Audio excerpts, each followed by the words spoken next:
कहीं से आता नहीं, अन्यथा एक दिन चुक जाएगा। कितना ही बड़ा हो चुक जाएगा। महासागर भी चम्मचों से उलीच के चुकाए जा सकते हैं, कितना ही लंबा समय लगे, तो महासागर भी चम्मचों से उलीच के चुकाए जा सकते हैं। एक चम्मच थोड़ा तो कम कर ही जाती है,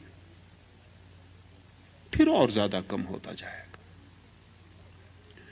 महावीर कहते हैं ये जो चेतना है ये स्रोत रहित है, इसलिए महावीर ने ईश्वर को मानने से इंकार कर दिया। क्योंकि अगर ईश्वर को माने तो ईश्वर स्रोत हो जाता है, और हम सब उसी के स्रोत से जलने वाले दिए हो जाते, तो हम चुक जाएंगे। सच है ये कि महावीर से ज्यादा प्रतिष्ठा आत्मा को इस पृथ्वी पर और किसी व्यक्ति ने कभी नहीं दी है। इतनी प्रतिष्ठा कि उन्होंने कहा कि परमात्मा अलग नहीं, आत्मा ही परमात्मा है। इसका स्रोत अलग नहीं है, ये ज्योति ही स्वयं स्रोत है। ये जो भीतर जलने वाला जीवन है ये कहीं से शक्ति नहीं पाता, ये स्वयं ही शक्तिवान है। ये किसी के द्वारा निर्मित नहीं है, नहीं तो किसी के द्वारा नष्ट हो जाएगा। ये किसी पर निर्भर नहीं है, नहीं तो मोहताज रहेगा। ये किसी से कुछ भी नहीं पाता, ये स्वयं में समर्थ और सिद्ध है। जिस दिन ज्ञान इस सीमा पर पहुंचता है जहां हम स्रोत रहित प्रकाश को उपलब्ध होते हैं, सोर्सलेस, उसी दिन हम मूल को उपलब्ध होते हैं। जैन परंपरा ऐसे व्यक्ति को केवली कहती है। वो व्यक्ति कहीं भी पैदा हो, वो क्राइस्ट हो सकते हैं, वो बुद्ध हो सकते हैं, वो कृष्ण हो सकते हैं, वो लाओस से हो सकते हैं। इसलिए इस सूत्र में यह नहीं कहा गया महावीर मंगलम, कृष्ण मंगलम, ऐसा नहीं कहा। जैन धर्म मंगल है, ऐसा नहीं कहा। हिंदू धर्म मंगल है, ऐसा नहीं कहा। केवली पणत्तो धम्मो मंगलम, वो जो केवल ज्ञान को उपलब्ध हो गए, उनके द्वारा जो भी प्ररूपित धर्म है वो मंगल है। वो कहीं भी हों, जिन्होंने भी शुद्ध ज्ञान को पा लिया, उन्होंने जो कहा है वो मंगल है। ये मंगल की धारणा गहन प्राणों के अतल में बैठ जाए तो अमंगल की संभावना कम होती चली जाती। जैसी जो भावना करता है धीरे धीरे वैसा ही हो जाता है।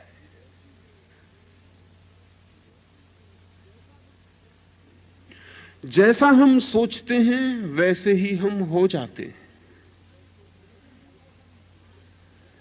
जो हम मांगते हैं वो मिल जाता है, लेकिन हम सदा गलत मांगते हैं, वही हमारा दुर्भाग्य है।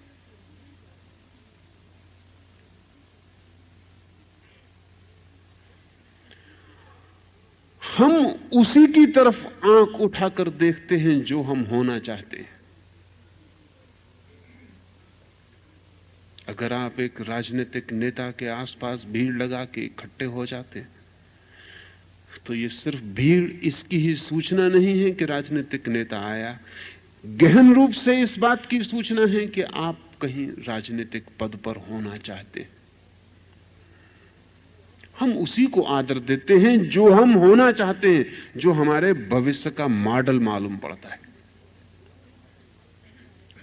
जिसमें हमें दिखाई पड़ता है कि काश मैं हो जाऊं।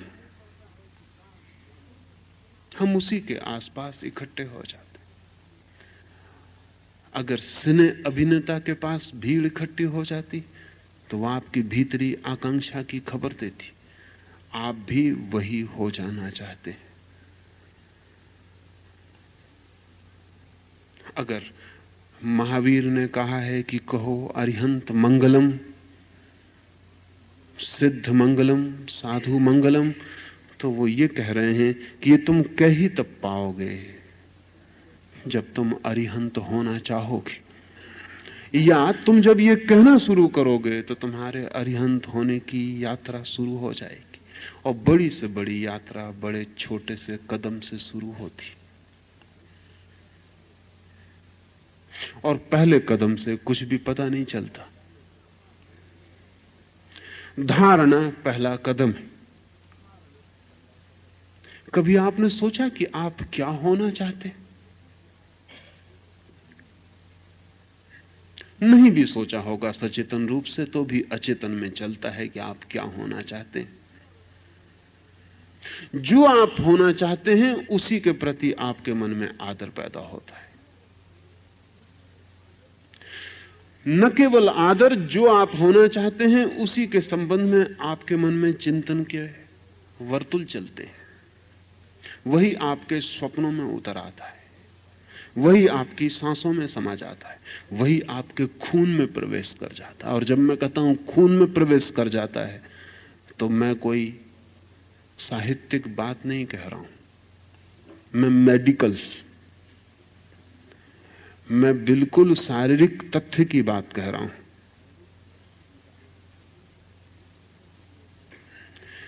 इधर प्रयोग किए गए हैं और चकित करने वाले सूचन मिले हैं।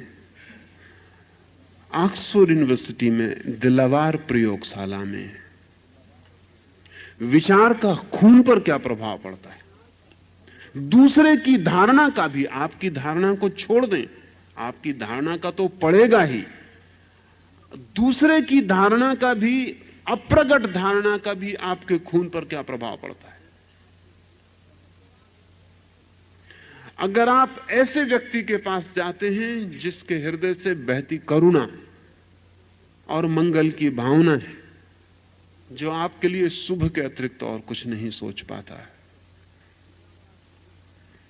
तो डिलावार लेबोरेटरी के प्रयोगों का 10 वर्षों का निष्कर्ष यह है कि आपके खून में ऐसे व्यक्ति के पास जाते ही जो आपके प्रति मंगल की भावना रखता है, सफेद कण 1500 की तादाद में तत्काल बढ़ जाते, इमीडिएटली। दरवाजे के बाहर आपके खून की परीक्षा की जाए और फिर आप भीतर आ जाएं और मंगल की कामना से भरे हुए व्यक्ति के पास बैठ जाएं और फिर आपके खून की परीक्षा की जाए। आपके खून में सफेद वाइट ब्लड सेल्स, सफेद जो कोष हैं खून के, वो 1500 बढ़ जाते हैं। जो व्यक्ति आपके प्रति दुर्भाव रखता है उसके पास जाके 1600 कम हो जाते हैं, तत्काल, इमीडिएटली। और मेडिकल साइंस कहती है कि आपके स्वास्थ्य की रक्षा का मूल आधार सफेद कणों की अधिकता है। वो जितने ज्यादा आपके शरीर में होते हैं उतना आपका स्वास्थ्य सुरक्षित है। वो आपके पहरेदार हैं। आपने देखा होगा, ख्याल नहीं किया होगा, चोट लग जाती है तो चोट लग के जो आपको मवाद पड़ जाती है, वो मवाद सिर्फ रक्षक हैं आपके शरीर के खून के सफेद कण। वे भाग के फौरन एक परत पहरेदारी की खड़ी कर देते। जिसको आप मवाद समझते हैं वो मवाद नहीं है, वो आपकी दुश्मन नहीं है, वो खून के सफेद कण हैं जो तत्काल दौड़ के घाव को चारों तरफ से घेर लेते हैं, जैसे कि पुलिस ने पहरा लगा दिया हो, क्योंकि उनके परत को पार करके कोई भी कीटाणु शरीर में प्रवेश नहीं कर सकता। वो रक्षक है। डिलावार प्रयोगशाला में किए गए प्रयोगों ने चकित कर दिया है वैज्ञानिकों को कि क्या शुभ की भावना से भरे व्यक्ति का इतना परिणाम हो सकता है कि दूसरे के खून का अनुपात बदल जाए, आयतन बदल जाए, खून की गति बदल जाए, हृदय की गति बदल जाए, रक्तचाप बदल जाए। यह संभव है? अब तो इंकार करना कठिन है। डॉक्टर जगदीश चंद्र बसु के बाद दूसरा एक बड़ा नाम एक अमेरिकन का है, क्लीव बैक्स्टर का। जगदीश चंद्र ने तो कहा था कि पौधों में प्राण है, बैक्स्टर ने सिद्ध किया है, सिद्ध हो गया है कि पौधों में भावना भी है और पौधे अपने मित्रों को पहचानते हैं और शत्रुओं को भी। पौधा अपने मालिक को भी पहचानता है, अपने माली को भी। और अगर मालिक मर जाता है तो पौधे की प्राण धारा क्षीण हो जाती, वो बीमार हो जाता। पौधों की स्मृति को भी बैक्स्टर ने सिद्ध किया कि उनकी भी मेमोरी है। और जब आप अपने गुलाब के पौधे के पास जाके प्रेम से खड़े हो जाते हैं तो वो कल फिर आपकी उसी समय प्रतीक्षा करता है।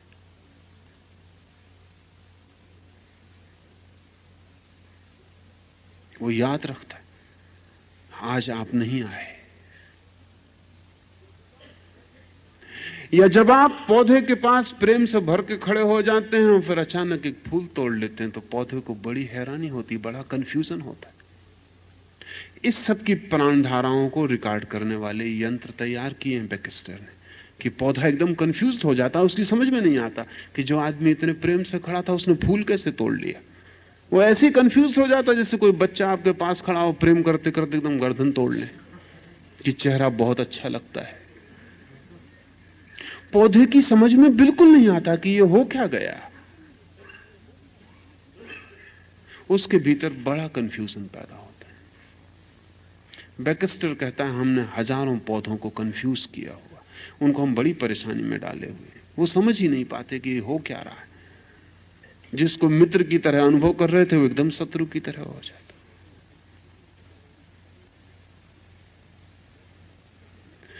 बैक्स्टर का यह भी कहना है कि जिन पौधों को हम प्रेम करते हैं वो हमारी तरफ बड़ी पॉजिटिव भावनाएं छोड़ते हैं। और बैक्स्टर ने सुझाव दिया है अमेरिकन मेडिकल एसोसिएशन को कि शीघ्र ही हम विशेष तरह के मरीजों को विशेष पौधों के पास ले जाकर ठीक करने में समर्थ हो जाएंगे। अगर उन पौधों को हमने इतना प्राणवान कर दिया, प्रेम से, भाव से, संगीत से, प्रार्थना से, ध्यान से, उनको इतना प्राण शक्ति से भर दिया तो उनके पास विशेष तरह के मरीज ले जाने से फायदा होगा।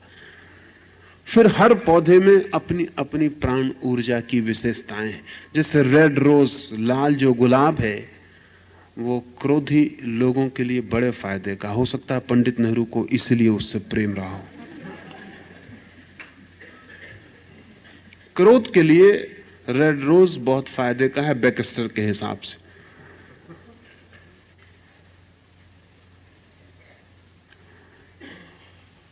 वो क्रोध को कम करता है, वो अक्रोध की धारणा को अपने चारों तरफ फैलाता है।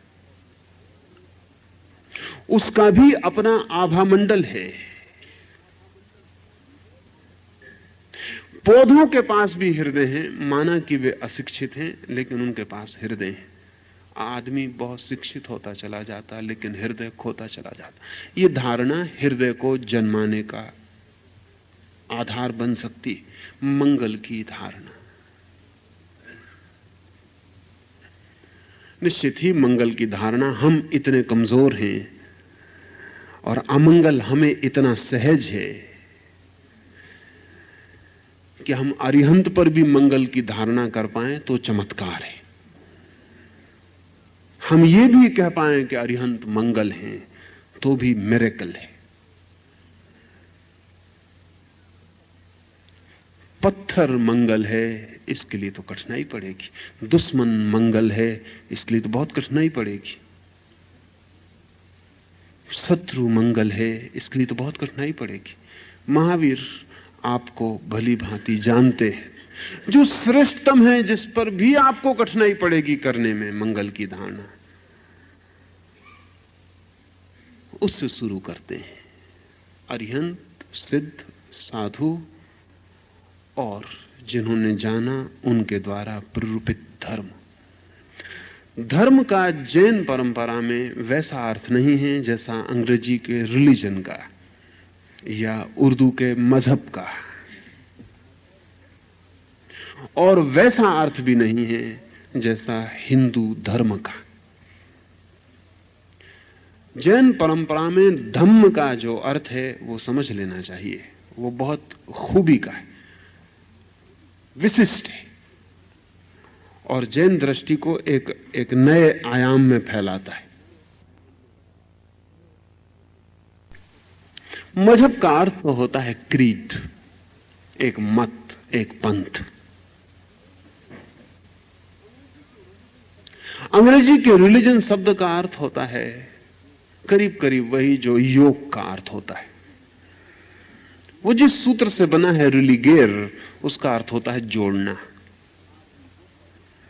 आदमी को परमात्मा से जोड़ना। योग का भी वही अर्थ होता है, आदमी को परमात्मा से जोड़ना। लेकिन जैन चिंतन परमात्मा के लिए जगह ही नहीं रखता। इसलिए आप ये जान के हैरान हुए कि जैन योग का अच्छा अर्थ नहीं मानते। जैन कहते हैं केवली अयोगी होता है, अयोगी, योगी नहीं। इसलिए महावीर को नासमझ कुछ भूल से भरे लोग महायोगी कहते हैं, वो गलती कहते हैं। वो जैन परंपरा के शब्द का उन्हें पता नहीं। महावीर कहते हैं जुड़ना नहीं है किसी से, जो गलत है उससे टूटना है, अलग होना है। अयोग, संसार से अयोग, तो स्वरूप उपलब्ध हो जाता है। योग कहता है परमात्मा से मिलन, तो स्वरूप उपलब्ध होता है। महावीर कहते हैं स्वरूप उपलब्धि ही है, जो हमें पाना है वो हमें मिला ही हुआ है, सिर्फ हम गलत चीजों से चिपके खड़े हैं, इसलिए दिखाई नहीं पड़ रहा है। गलत को छोड़ दें, अयुक्त हो जाएं, अलग हो जाएं। इसलिए जैन परंपरा में अयोग का वही मूल्य है जो हिंदू परंपरा में योग का। धर्म का बड़ा अनूठा अर्थ जैनों का है। महावीर कहते हैं कि वस्तु का जो स्वभाव है वही धर्म है, नेचर। धर्म का महावीर का वही अर्थ है जो लाओ से के ताओ का। वस्तु का जो स्वभाव है, जो उसकी स्वयं की अपनी परिणति है। अगर कोई व्यक्ति बिना किसी से प्रभावित हुए सहज वरण चरण कर पाए तो धर्म को उपलब्ध हो जाता है। अगर कोई व्यक्ति बिना प्रभावित हुए, इसलिए प्रभाव महावीर अच्छी बात नहीं मानते। किसी से भी प्रभावित होना बंधना है। सब इंप्रेशंस बांधने वाले, पूर्णतया अप्रभावित हो जाना, निज हो जाना है, स्वयं हो जाना है। इस निजता को, इस स्वयं होने को वे धर्म कहते हैं। केवली प्रूपित धर्म का अर्थ होता है जब कोई व्यक्ति केवल ज्ञान मात्र रह जाता है, चेतना मात्र रह जाता है, तब वो जैसे जीता है वही धर्म है। उसका जीवन, उसका उठना, उसका बैठना,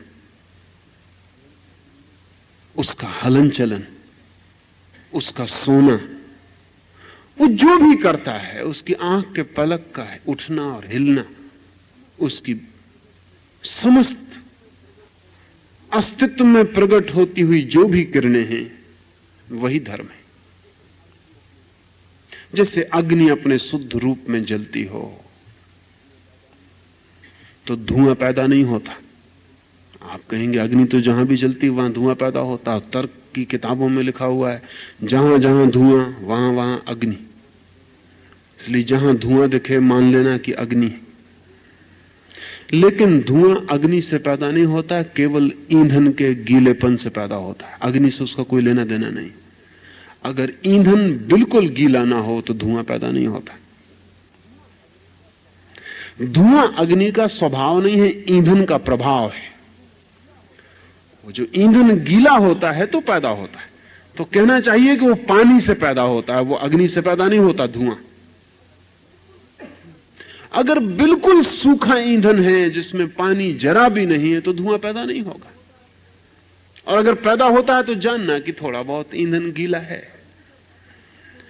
अग्नि जब अपने शुद्ध रूप में होती है, जब उसमें कोई दूसरा विजातीय फॉरेन एलिमेंट नहीं होता, तब उसमें कोई धुआं नहीं होता। महावीर कहते हैं तब अग्नि अपने धर्म में है, जब कोई धुआं नहीं। जब चेतना बिल्कुल शुद्ध होती है और पदार्थ का कोई प्रभाव नहीं होता, शरीर का पता भी नहीं होता, जब चेतना इतनी शुद्ध होती है कि शरीर का पता भी नहीं होता, तब महावीर कहते हैं जानना कि चेतना अपने धर्म में। इसलिए महावीर कहते हैं प्रत्येक का अपना धर्म है। अग्नि का अपना है, जल का अपना है, पदार्थ का अपना है, चेतना का अपना है। शुद्ध हो जाना अपने धर्म में आनंद है, अशुद्ध रहना अपने धर्म में दुख है। तो धर्म का यहां अर्थ है स्वभाव, अपने स्वभाव में चले जाना धार्मिक हो जाना है, और अपने स्वभाव के बाहर भटकते रहना अधार्मिक बने रहना।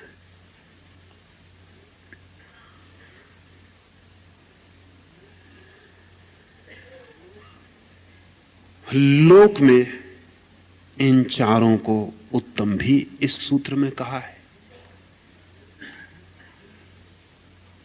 अरिहंत उत्तम है लोक में, सिद्ध उत्तम है लोक में, साधु उत्तम है लोक में,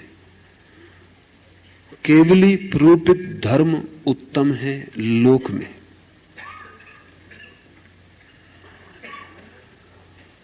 मंगल कह देने के बाद उत्तम कहने की क्या जरूरत है?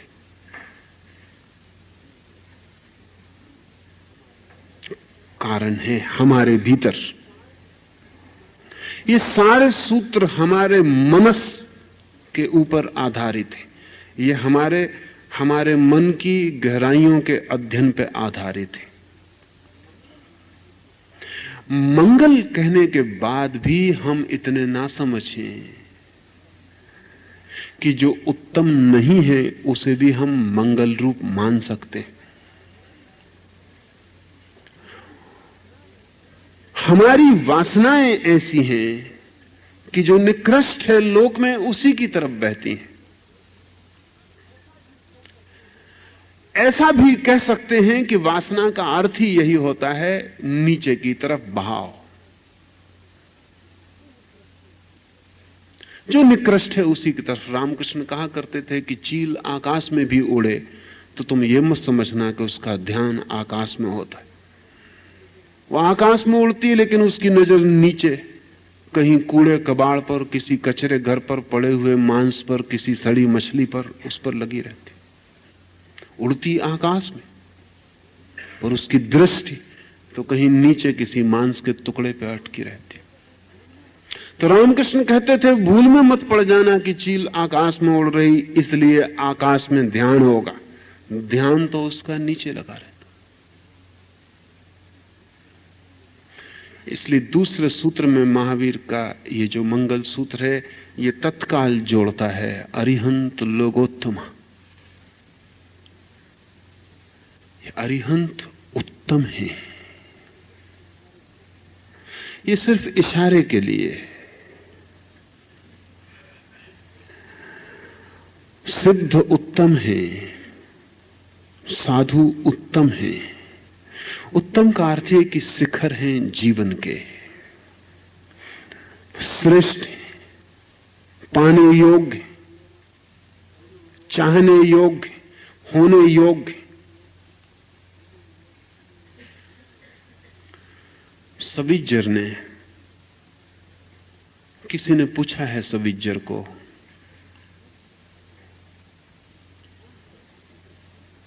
क्या है पाने योग्य, क्या है आनंद? तो सविज्जर ने कहा टू बी मोर एंड मोर,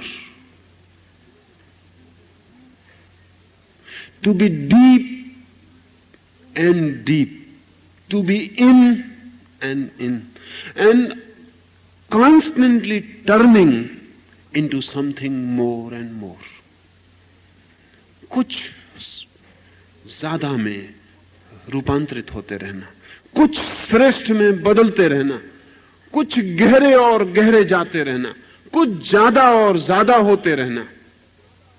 लेकिन हम ज्यादा तभी हो सकते हैं जब ज्यादा की, श्रेष्ठ की, उत्तम की धारणा हमारे निकट हो। शिखर दिखाई पड़ता हो तो यात्रा भी हो सकती है, शिखर ही ना दिखाई पड़ता हो तो यात्रा का कोई सवाल नहीं है।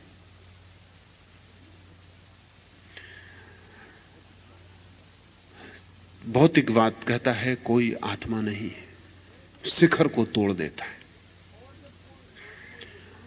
और जब कोई आत्मा नहीं है ऐसा कोई मान लेता है तो आत्मा को पाना है, इसका तो कोई सवाल ही नहीं रह जाता। फ्रायड यदि कह देता है कि आदमी वासना के अतिरिक्त और कुछ भी नहीं है, तो आदमी तो वासना है ही, वो तत्काल मान लेता है। फिर वो कहता है जब वासना के अतिरिक्त कुछ है ही नहीं तो बात खत्म हो गई, बात समाप्त हो गई। एक व्यक्ति कह रहा था किसी को कि मैं बहुत परेशान था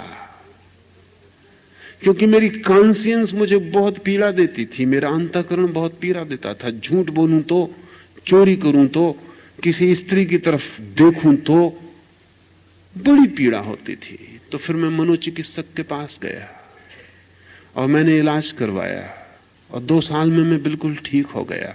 तो उसके मित्र ने पूछा कि क्या अब चोरी का भाव नहीं उठता, स्त्री को देखकर वासना नहीं जगती, सुंदर को देखकर पाने का भाव पैदा नहीं होता? उसने कहा नहीं नहीं, तुम मुझे गलत समझे। 2 साल में मनोचिकित्सक ने मुझे मेरी कॉन्शियंस से छुटकारा दिला दिया। अब पीड़ा नहीं होती, अब चिंता नहीं होती, अब अपराध अनुभव नहीं करता हूं।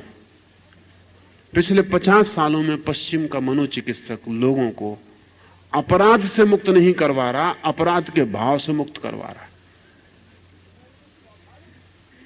ये कह रहा ये तो स्वाभाविक है, तो बिल्कुल स्वाभाविक है, ये तो होगा ही। अगर आज पश्चिम में जीवन ऐसी नीचे तल पर सरक रहा है, चल रहा है कहना ठीक नहीं, सरक रहा है जैसे सांप सरकता है, तो उसका बड़े से बड़ा जुम्मा पश्चिम के मनोवैज्ञानिक को है, क्योंकि वो निकृष्ट को कहता है कि यही स्वभाव है। और कठिनाई यह है कि निकृष्ट को स्वभाव मान लेना हमें आसान है क्योंकि हम परिचित हैं और वो दलील ठीक लगती। जब महावीर कहते हैं अरिहंत लोगोत्तमा, तो समझ में नहीं पड़ता कैसे लोगोत्तमा। अरिहंत को हम जानते नहीं, सिद्ध को हम जानते नहीं।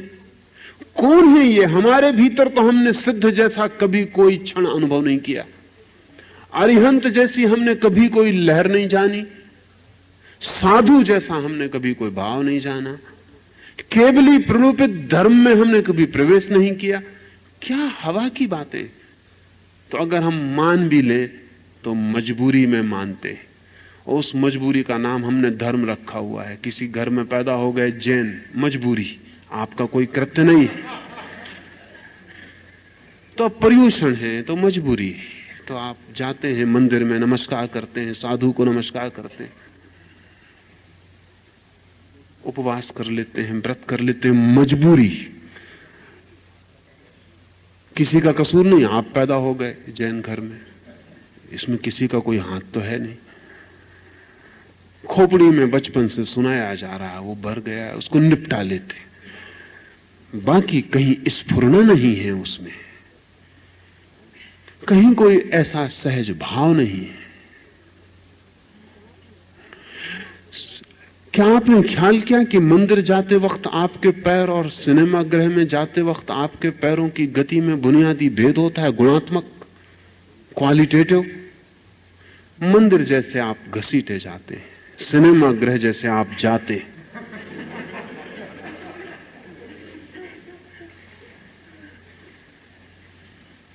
मंदिर जैसे एक मजबूरी,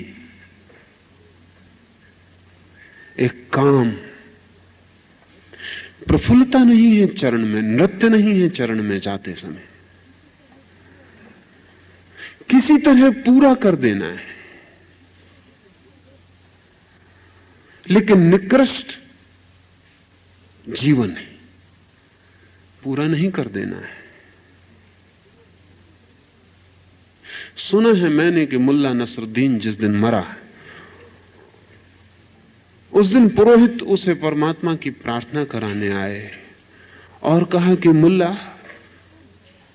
पश्चाताप करो, रिपेंट, पश्चाताप करो उन पापों के जो तुमने किए। मुल्ला ने आंख खोली और कहा कि मैं दूसरा ही पश्चाताप कर रहा हूं, जो पाप मैं नहीं कर पाया उनका पश्चाताप कर रहा हूं। अब मरा हूं और कुछ पाप करने का मन था वो नहीं कर पाया।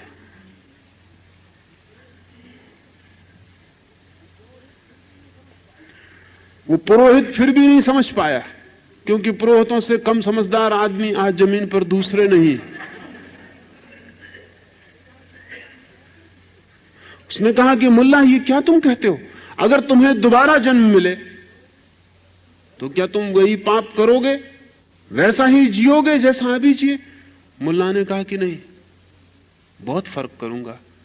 मैंने इस जिंदगी में पाप बड़ी देर से शुरू किए, अगली जिंदगी में जरा जल्दी शुरू कर दूंगा। ये मुल्ला हम सब मनुष्यों के बाबत खबर दे रहा है। ये व्यंग है, ये आदमी पूरा व्यंग है हम सब पर। ये हमारी मनोदशा है। मरते वक्त हमें भी पश्चाताप होगा।